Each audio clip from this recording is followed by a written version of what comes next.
नमस्ते विद्यार्थियों, मैं विकेंद्र सिंह चौहान लाल बहादुर शास्त्री महाविद्यालय गंदोड़ा के YouTube चैनल पर आप सभी विद्यार्थियों का हार्दिक स्वागत एवं अभिनंदन करता हूँ। प्यारे विद्यार्थियों, आप नियमित रूप से वीडियो को देख रहे होंगे और समझ भी रहे होंगे। तो प्यारे विद्यार्थियों, आप पढ़ाई के साथ साथ में अपने नोट्स भी बनाइए, क्योंकि नोट्स बनाओगे तो ये आपके लंबे समय तक काम में आएंगे। तो हमने इससे पहले जो क्लास में जो अध्ययन किया था वही टॉपिक हमारा चल रहा है और उसके आगे आज हम पढ़ेंगे। उसके आगे आज भाषा का वर्गीकरण। भाषा का वर्गीकरण किस प्रकार से हुआ है, भाषा का वर्गीकरण होने से हमें क्या लाभ है, हमें क्या फायदे हैं, इसके बारे में आज की क्लास के अंदर हम अध्ययन करने वाले हैं। तो आप सब विद्यार्थी मेरे साथ में जुड़ जाइए और हम शुरू करते हैं आज का हमारा टॉपिक। ठीक है, तो भाषा का वर्गीकरण करने से हमें क्या लाभ हुए। तो पहला जो पॉइंट है वो है सरलता। किसी भी भाषा का आप वर्गीकरण कर दीजिए, उसके टुकड़े कर दीजिए।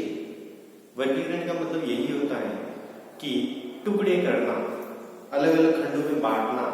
अलग अलग खंडों में बांटने से क्या फायदे होते हैं। तो पहली बात तो ये है कि भाषा सरल हो जाती है। प्यारे विद्यार्थियों, आप लोगों को पता होगा, आपके सामने कोई भी शब्द है तो उस शब्द के आप टुकड़े कर दीजिए और फिर आप देखिए वो जो शब्द है उसका आपको अर्थ समझ में आ जाएगा।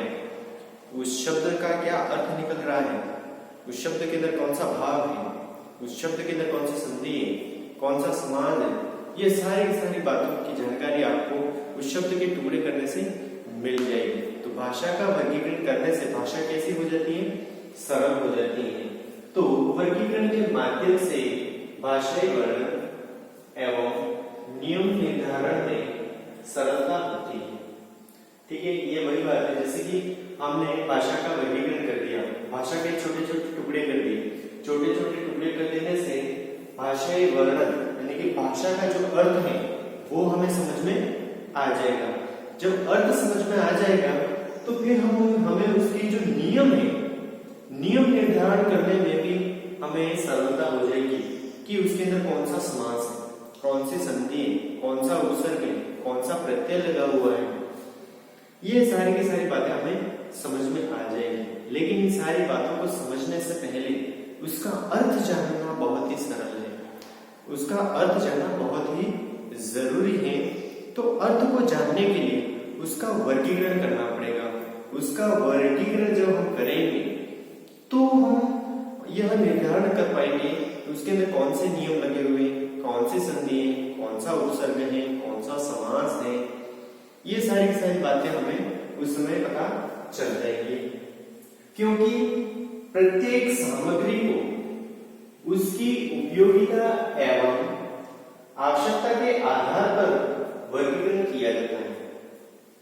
कोई भी वस्तु होती है उसका वर्गीकरण उसकी आवश्यकता, उसकी उपयोगिता के आधार पर ही किया जाता है।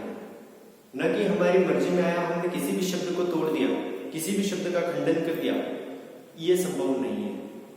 हमें उस शब्द को तोड़ने के लिए, किसी भी शब्द को हम तोड़ रहे हैं या जोड़ रहे हैं, हम उसकी आवश्यकता, क्यों हम इसको तोड़ रहे हैं, इसकी उपयोगिता कहां पर, ये सब बातों के बारे में हम पहले जानकारी लेंगे। इसके बाद में उस शब्द का हम विखंडन करेंगे और उस शब्द का अर्थ निकालेंगे, उसके फिर नियम देखेंगे, नियम के माध्यम से हम उस शब्द को समझेंगे। तो भाषा का वर्गीकरण करने से भाषा कैसी हो जाती है, बिल्कुल ही सरल हो जाती है। ठीक है, अगला जो बिंदु है उस बिंदु के बारे में देखते हैं, क्रमबद्ध ज्ञान। क्रमबद्ध ज्ञान, अब ये क्रमबद्ध क्या होता है। तो क्रमबद्ध हम एक बहुत ही अच्छा उदाहरण लेंगे, जैसे कि आपके पास में गिनती 1 2 3 4 5, ये क्या है, क्रमबद्ध तरीके से, नहीं तो इसको हम ऐसे भी बोल देते 5 4 3 6 1 2। तो ये क्या हो जाता अगर हम इस प्रकार से बोलते, जैसे कि 1 के बाद में हम सीधा 4 बोल दिए, 4 के बाद हमने 2 बोला, 2 के बाद हमने 6 बोला, 6 के बाद वापस 3 बोला। तो ये क्या हुआ, ये क्रमबद्ध नहीं है। क्रमबद्ध किसे कहते हैं, 1 2 3 4 5 इस प्रकार से एक रो में, एक क्रम में जो भाषा होती है या जो भाषा का वर्गीकरण होता है वो क्रमबद्ध तरीके से होना चाहिए। तो भाषा का वर्गीकरण अगर क्रमबद्ध तरीके से होगा, अ के बाद में आ ही आना चाहिए। अगर अ के बाद में ई आ गया, ये क्रमबद्ध नहीं है, इसका क्रम नहीं है। तो किसी भी भाषा को समझने के लिए उसका क्रमबद्ध होना जरूरी है, नियम के अनुसार क्रमबद्ध होना जरूरी है। अगर क्रमबद्ध होगा ज्ञान तो हमें बहुत ही सरल तरीके से समझ में आएगा। अगर उसका क्रम टूटा हुआ है तो फिर आपको समझ में नहीं आएगा। जैसे कि आज आप पढ़ रहे, ये पहला वीडियो अगर आज किसी भी बालक ने अगर नहीं देखा है और आज की जो क्लास है वो पहली बार देख रहा है, इससे पहले की क्लास उसने मिस कर दी है, तो उसको समझ में नहीं आएगा। क्यों? क्योंकि उसने क्रमबद्ध तरीके से ज्ञान को अर्जित नहीं किया है, क्रमबद्ध तरीके से उसने पढ़ाई नहीं की है, इस कारण उसको समझ में नहीं आएगा। तो उसको समझने के लिए क्रमबद्ध तरीके से समझना पड़ेगा। किसी भी भाषा को समझने के लिए उसका क्रमबद्ध तरीके से विवरण करना या क्रमबद्ध तरीके से उसका अध्ययन करना बहुत ही जरूरी है। तो भाषा वर्गीकरण का प्रमुख लाभ क्रमबद्ध ज्ञान है। भाषा का वर्गीकरण ही क्रमबद्ध ज्ञान अर्जित करने के लिए किया जाता है। आप किसी भी भाषा को अगर आप पढ़ते हैं तो उसका क्रमबद्ध तरीके से ही वर्गीकरण करेंगे, आप उसको क्रमबद्ध तरीके से ही पढ़ेंगे। जैसे आपने पहली बार हिंदी को पढ़ना शुरू किया, क्या आप पहले ही दिन आप उसके समास को पढ़ेंगे? नहीं पढ़ेंगे। क्या पहले ही दिन उसके अलंकारों को पढ़ेंगे? नहीं पढ़ेंगे। क्या पहले ही दिन जो बालक पहली बार क्लास के अंदर आया है, क्या उसको आप बोलोगे पाठ पढ़, क्या वो पढ़ पाएगा? नहीं पढ़ पाएगा। तो उसको हम क्या करेंगे, क्रमबद्ध तरीके से पहले हम उसको सिखाएंगे अ क्या होता है, आ क्या होता है, ई क्या होता है, इसकी आकृतियां कैसी होती हैं, इसको कैसे बोला जाता है, ये सारी की सारी बातें हम उसको सिखाएंगे। उसको सिखाने के बाद फिर हम उसको कहेंगे अब पढ़। यानी कि किसी भी ज्ञान को अर्जित करने के लिए, किसी भी भाषा का ज्ञान अर्जित करने के लिए उसका क्रमबद्ध तरीके से अध्ययन करना बहुत ही जरूरी है। एक बार आपको क्रमबद्ध तरीके से अगर ज्ञान प्राप्त हो गया, इसके बाद में आप चाहे बीच में से ही पूछ लें या लास्ट से पूछ लें, कहीं से भी अगर आपको कोई भी पूछा जाता है तो आप स्पष्ट रूप से बता पाएंगे। लेकिन जब सीखते वक्त ज्ञान क्रमबद्ध तरीके से ही सीखना चाहिए। अगर आप क्रमबद्ध तरीके से अध्ययन नहीं करते हैं तो आपको समझ में नहीं आएगा। तो भाषा का वर्गीकरण क्यों किया जाता है? क्योंकि क्रमबद्ध ज्ञान प्राप्त करने के लिए ही भाषा का ज्ञान या भाषा का वर्गीकरण किया जाता है। इसके आधार पर प्रत्येक भाषाई नियम एवं व्याकरण प्रक्रिया को उसकी उपयोगिता के आधार पर निर्धारित किया जाता है। अब प्रत्येक भाषा यानी कि भाषा का क्रमबद्ध तरीके से अध्ययन करने के लिए प्रत्येक भाषाई नियम, उसके अंदर सारे के सारे नियम उस क्रमबद्ध तरीके से अध्ययन करने के लिए डाले जाते हैं। उसके अंदर व्याकरण के सारे नियम डाले जाते हैं। उसकी उपयोगिता देखी जाती है, इसकी उपयोगिता क्या है, इसी के आधार पर यह निश्चित किया जाता है कि इससे छात्रों को क्रमबद्ध एवं उपयुक्त ज्ञान प्रदान होगा। यानी कि ये स्पष्ट है कि किसी भी भाषा को सीखने के लिए आपको क्या करना पड़ेगा, क्रमबद्ध तरीके से अध्ययन करना पड़ेगा। क्रमबद्ध तरीके से आप अध्ययन करेंगे तो उसके नियम, उसके अंदर व्याकरणिक ज्ञान, इन सारी बातों को आपको या सारी बातें हैं वो आपको पता चल जाएगी। इसकी उपयोगिता क्या है, इसको क्यों पढ़ना आवश्यक है, ये सारा ज्ञान आपको प्राप्त हो जाएगा। यानी कि भाषा का वर्गीकरण क्रमबद्ध तरीके से होना जरूरी है। और के बाद में आ ही आना चाहिए, न कि ई आना चाहिए। आगे बढ़ते हैं। आवश्यकता की पूर्ति। भाषा का वर्गीकरण क्यों किया जाता है या भाषा का वर्गीकरण क्यों किया गया? तो हमारी आवश्यकताओं की पूर्ति करने के लिए भाषा का वर्गीकरण किया गया। अगर भाषा का वर्गीकरण नहीं किया गया होता तो हमें कठिनाइयों का सामना करना पड़ता।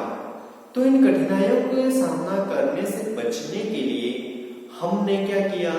भाषा का वर्गीकरण कर दिया ताकि हम हमारी आवश्यकताओं की पूर्ति कर सकें। जैसे कि आप किसी भी राज्य के अंदर जाते हैं, आपको उस राज्य की अगर भाषा का ज्ञान नहीं होगा तो आपको वहां पर कठिनाइयां महसूस होंगी, कठिनाइयों का सामना करना पड़ेगा। तो आप अपनी आवश्यकताओं की पूर्ति करने के लिए उस भाषा का ज्ञान सीखेंगे, समझेंगे, ताकि आपको वहां पर किसी भी प्रकार की कोई कठिनाई का सामना ना करना पड़े। तो किसी भी भाषा को सीखने के लिए या समझने के लिए हमें भाषा का वर्गीकरण करना बहुत ही जरूरी है। तो उसकी आवश्यकता की पूर्ति करने के लिए हम भाषा का वर्गीकरण करते हैं। आइए देखते हैं इसका उदाहरण। जब हम पाठ्यक्रम का निर्धारण करते हैं तो छात्रों की योग्यता एवं स्तर के अनुसार पाठ्यक्रम में सभी तथ्यों को स्थान प्रदान किया जाता है। तो अब हम क्या करते हैं? किसी भी विषय का पाठ्यक्रम हम निर्धारित करते हैं तो हम ये देखते हैं कि कक्षा के अंदर कुछ बच्चे बहुत ज्यादा टैलेंट होते हैं, कुछ बच्चे मध्यम वर्गीय होते हैं, न ज्यादा टैलेंट न ज्यादा मानसिक रूप से कमजोर, और कुछ बच्चे ऐसे होते हैं जिनके पास में कितना भी आप अध्ययन करा लो उनको समझ में नहीं आएगा, वो नहीं समझ पाएंगे क्योंकि उनकी जो बुद्धि लब्धि है वो कम है। और कुछ बच्चों की ज्यादा होती है और कुछ बच्चों की मध्यम वर्गीय होती है। तो इसी कारण तीनों का लेवल देखा जाता है, सबसे ज्यादा होशियार का, इससे मध्यम वर्ग का और लास्ट लेवल का।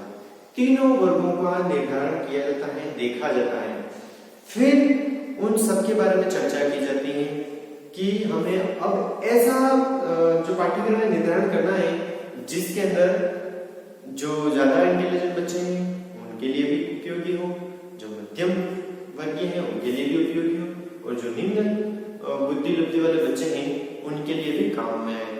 तो फिर हम उसके अनुसार टॉपिक का निर्धारण करते हैं और फिर हम देखते हैं कि यह जो हमारे द्वारा पाठ्यक्रम निर्धारण किया गया है वो सभी बच्चों की जो आवश्यकताएं हैं उनकी पूर्ति कर सके। तो बच्चों की आवश्यकताओं की पूर्ति करने के लिए हम पाठ्यक्रम का उन्हीं के मस्तिष्क के या उनकी बुद्धि लब्धि के आधार पर हम उसका वर्गीकरण करते हैं।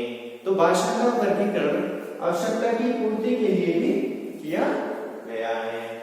तो प्यारे विद्यार्थियों, मेरे द्वारा इस बोर्ड पर जो भी नोट्स लिखे गए हैं, जो पॉइंट लिखे गए हैं, आप इन पॉइंटों को पॉइंट के अनुसार ही आप इसको नोट कर लीजिए, आप इसका स्क्रीनशॉट ले लीजिए ताकि आपके नोट्स भी सरलता से मेरे साथ साथ में बनते रहें और आपको समझ में भी आता रहे।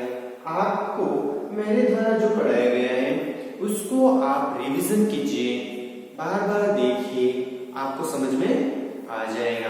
फिर भी अगर आपको समझ में नहीं आता है 2-3 बार और देख लीजिए, आ जाएगा समझ में। नहीं आएगा तो कहाँ जाएगा? ठीक है, आपके मन में हौसला होना चाहिए, नहीं मुझे सीखना है मतलब सीखना है, तो कोई भी ज्ञान असंभव नहीं है, सब कुछ समझ में आ जाएगा। ठीक है, ये भाषा का सब्जेक्ट है, इसके अंदर कोई भी कठिनाई महसूस नहीं होगी। अगर होती है आप बार बार अध्ययन कीजिए, इसका स्क्रीनशॉट ले लीजिए, आप इसको नोटबुक में नोट कर लीजिए ताकि हम आगे बढ़ते हैं।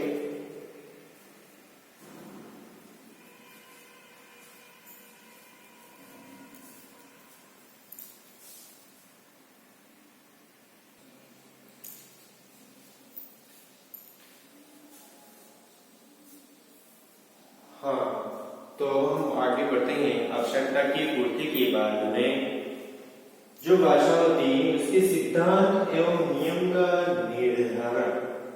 किसी भी भाषा को समझने के लिए, उसका वर्गीकरण करने के लिए उसके सिद्धांत, उसके नियम का वर्गीकरण करना बहुत ही जरूरी है।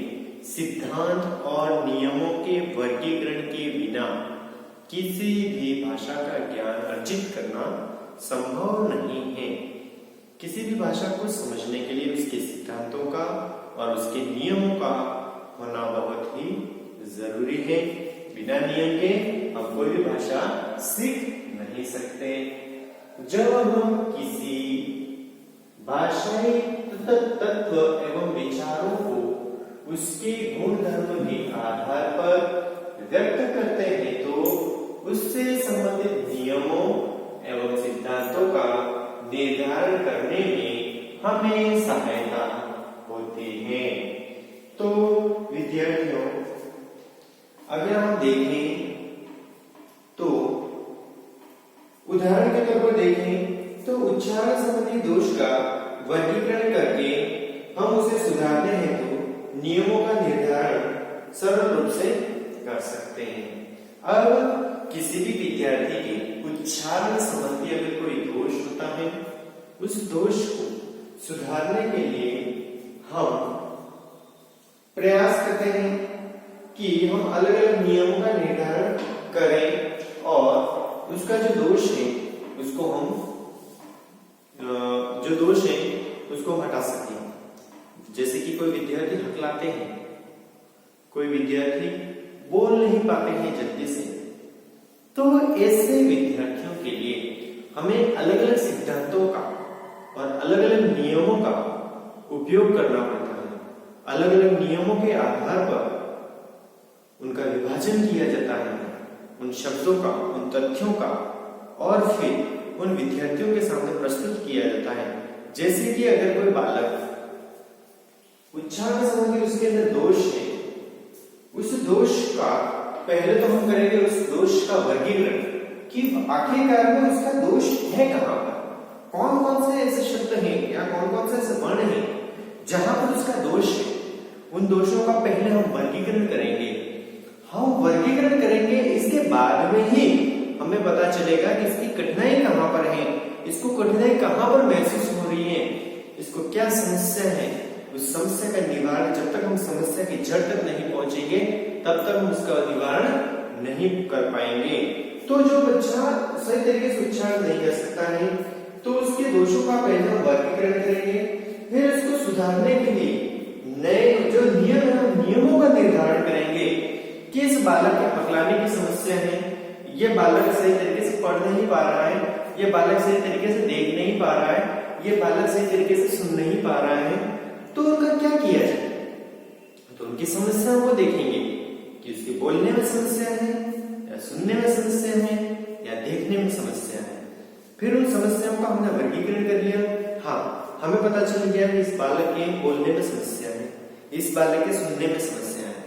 फिर हम क्या करेंगे, उससे संबंधित नियमों का निर्धारण करेंगे।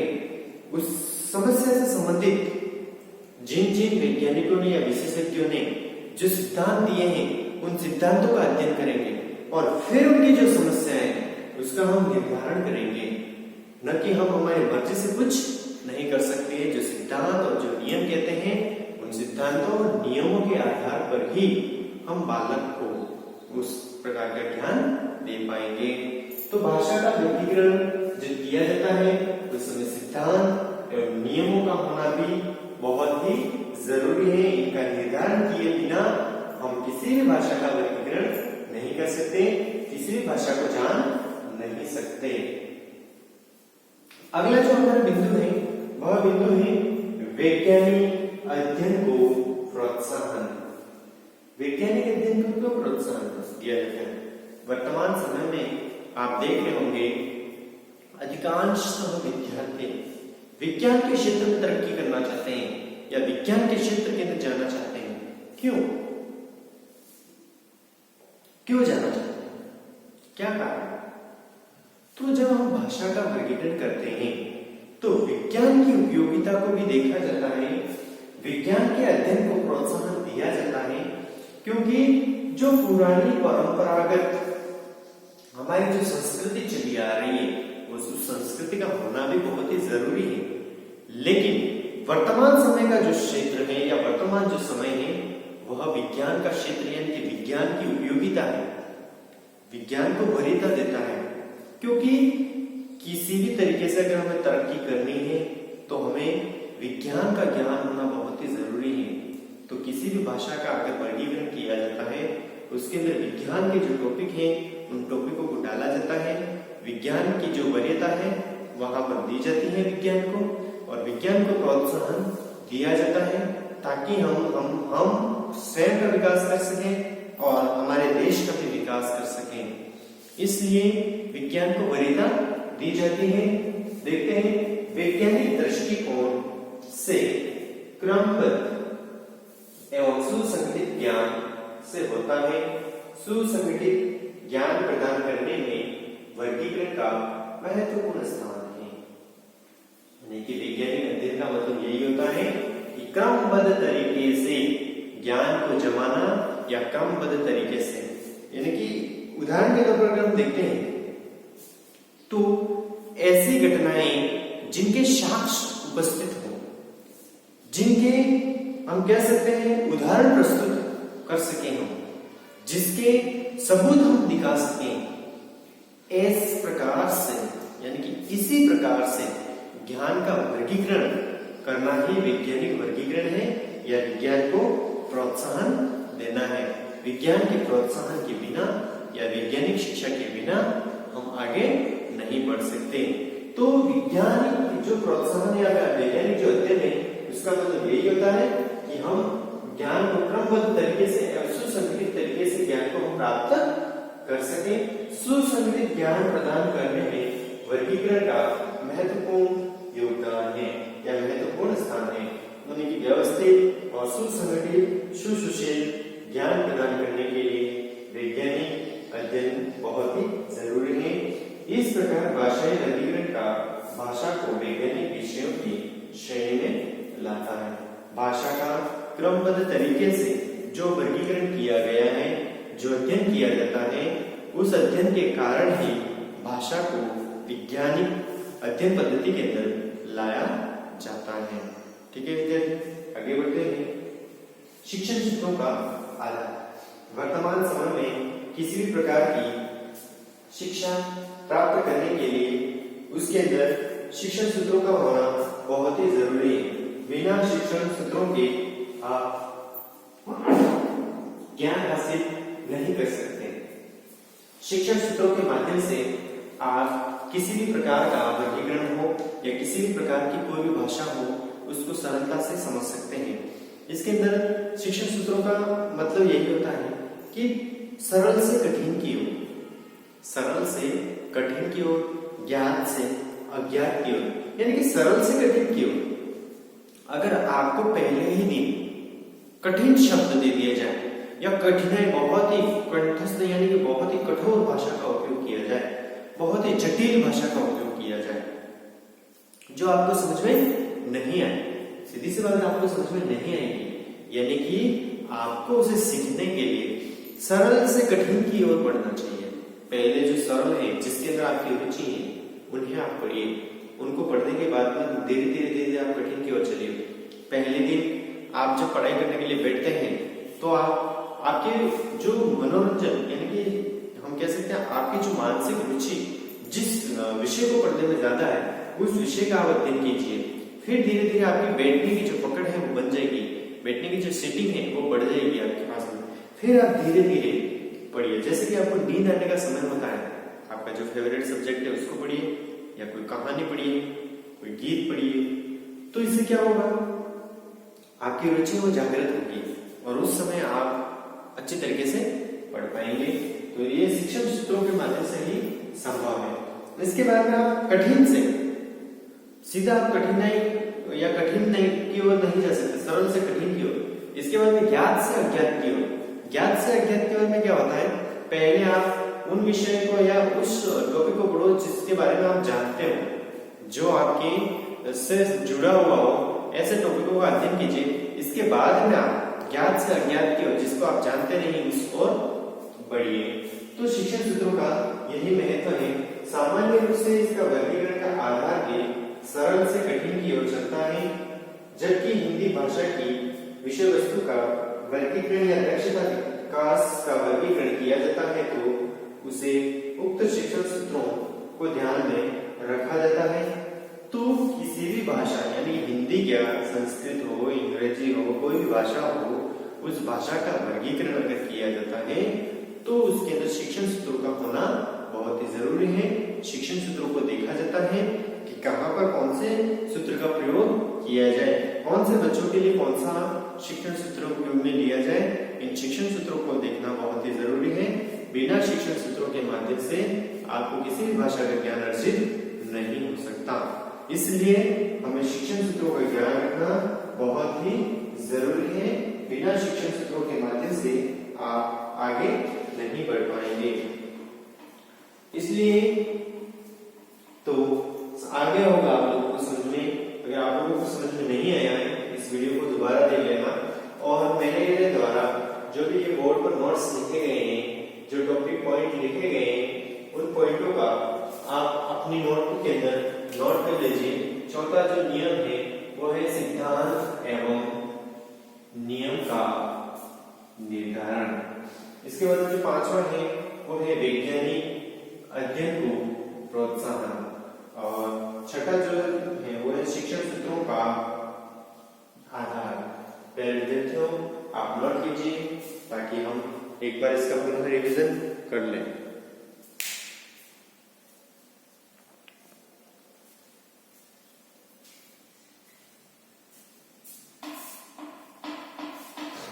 हाँ, तो आपने नोट कर लिया होगा, आपने स्क्रीनशॉट ले लिया होगा। अगर नहीं लिया है या नहीं लिया है नोट, तो आप इसको वीडियो को बैक करके लिख लेना ताकि हम कुछ इसका वापस हम रिवीजन भी कर लें। तो भाषा का वर्गीकरण, भाषा का वर्गीकरण क्यों किया जाता है, भाषा वर्गीकरण के क्या लाभ है, इसको देखते हैं। तो पहला है सरलता।